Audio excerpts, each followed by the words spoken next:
Alright guys, a Saturday morning video highlight of what we did in our chat room on Friday. NFX was one, okay? NFX, nice volume, nice gap up above a few weeks worth of trading.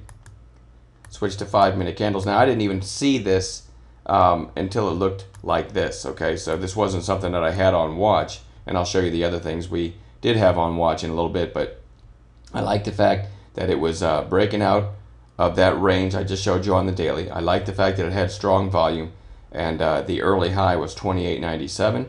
Came up to kind of a base below the early high. Oftentimes you get a base here, and if you break the base, you push through the high of the day, and the breakout continues.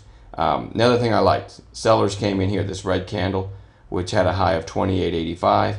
When it looked like this, I turned the projector on in the chat room, said over this base, over this red candle here, 28.86, 28.70 stop. 16 cents risk. There's the trigger. There's the high of day break.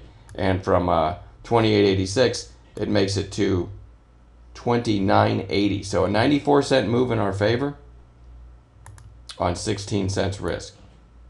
One thing I teach all the time, whenever you're in something, it's always a fun problem to have, knowing when to sell and if something's working well. Whenever you're in something and you get shape like this in your favor, don't look at the daily chart and try to figure out where resistance is. Whenever you get shaped like this in your favor, always sell some. No questions asked, just sell some. It's that simple, right? Whenever you get that kind of shape in your favor. And that right about here on this red candle, when it gave this shape and started back down, that's where I sold my last little bit. So worked this trade pretty well, and a lot of people in chat did well on this one as well. All right, Nike, this is interesting.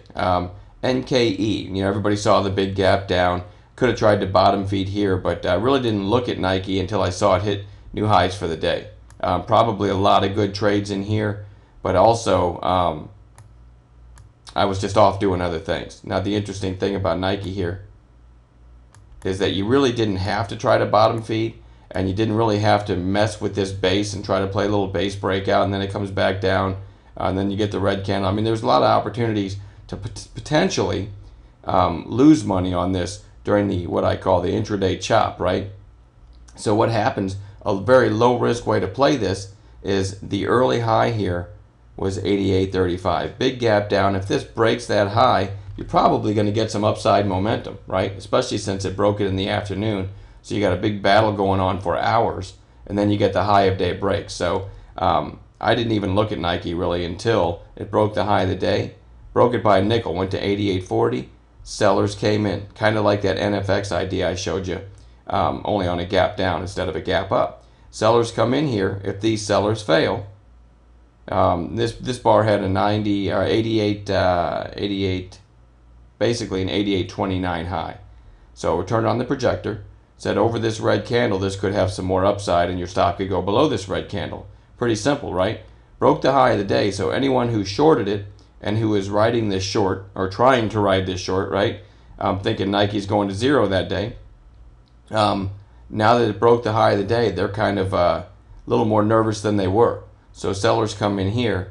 88.30 was my idea, over this candle with a stop below this candle. And really within about 10 minutes, this is already up $1.30 something, and ended up going at its height, I think, to 90.50. So a $2.20 move in our favor. And the risk was 42 cents. But you can see the risk really, it never looked back. I mean, once it broke this candle, you were never underwater, right?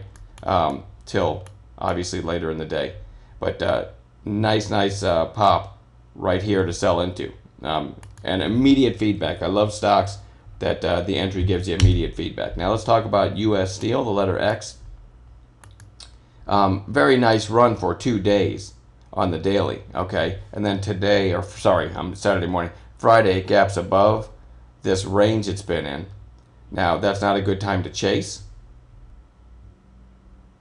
However, US Steel does have a lot of shorts in it. So it became interesting to me after the gap up, came down into what I call one of our buy zones between the 20 and 8 period moving average. I switched to 2-minute candles looking for an entry. And right here, try to zoom in a little bit, right here it gave one. You have just stair steps lower, consecutive lower highs, couple equal tops here, a little bit of a lower high here. So I'm looking for the first break of a previous 2-minute candle's high, 20.95 right here. Stop's going to go below this candle, 20.84. Only 11 cents risk, and look what happens. 20.95, about 2 minutes later, you're at 21.05, and then another minute later, you're at 21.21. I'm a seller into this spike. Now, not the entire position, that would be foolish, because X has a lot of shorts. It did try to break out in the morning. There's a chance, right? Look at this volume. There's a chance X is going to rip through the high of the day, and I'd like to have some shares if that happens, right? So I sell into the spike just to make sure and have a can't lose trade. And that's what we teach every day in chat. The better, the quicker you can get to a can't lose trade and still have some shares in case you get the what I call an accidental home run, the better. So what happens is I'm a seller into this spike, and then boom, right back down to my entry right about there, and I'm back out. Okay, back out somewhere in here. Now look what happens. It ends up doing next to nothing and then pushing lower somewhere in here. Okay, so once this thing, let me pan out. I'm going to talk about a second trade I called in it. Once this thing looks like this, okay, shorts are doing pretty well. People that shorted this gap up. Now we had a nice long trade in here. Now shorts are doing pretty well. It's pushing down. But it's pushing down pretty nicely, and this is another good chance for a possible long. Yes, you could look at this and say, well, why didn't you just short the open? I wasn't looking to do anything in the first 30 minutes, okay? I wanted the market to settle down, especially after that big gap up.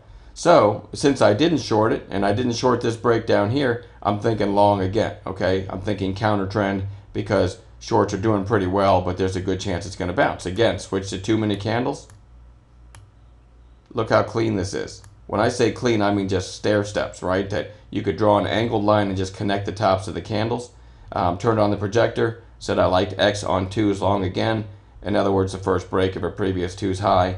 20.56 in this case, if the next candle gets there, and it did, and your stop goes below this candle's low, 20.47. So 9 cents risk, and look at this. 2-minute candle, so about 8 minutes later from 20.56, 20.74, almost to 20.80, and even a little spike here all the way to 20.90. So that doesn't seem like much, but on this very narrow risk, it was a very nice trade. All right, 34-cent move in our favor, 9 cents risk. Never underwater, really. Right after the trigger, we're just figuring out where to sell, scaling out, right?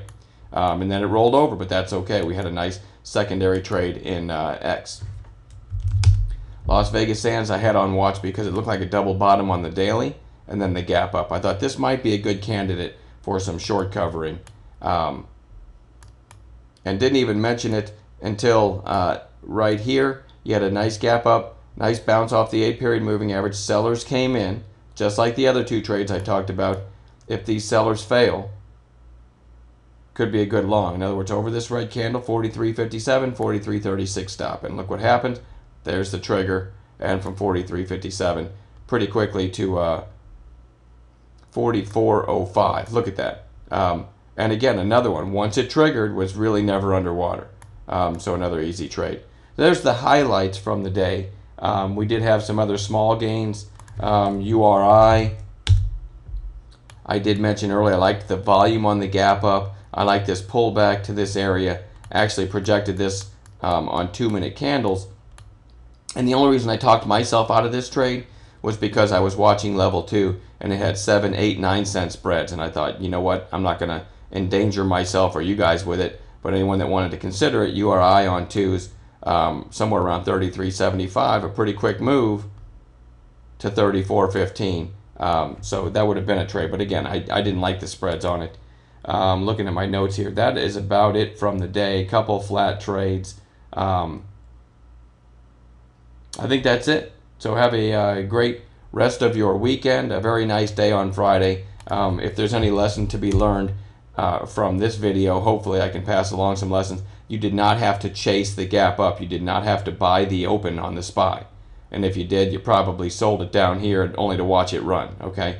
You've got to let stocks come in and play the pullbacks. Never chase, okay? If by some reason the market goes into some crazy gap up and rips, never looks back, then that's just one day that you missed. But you know what? There's always going to be pullbacks, so there's just no reason to ever chase the market.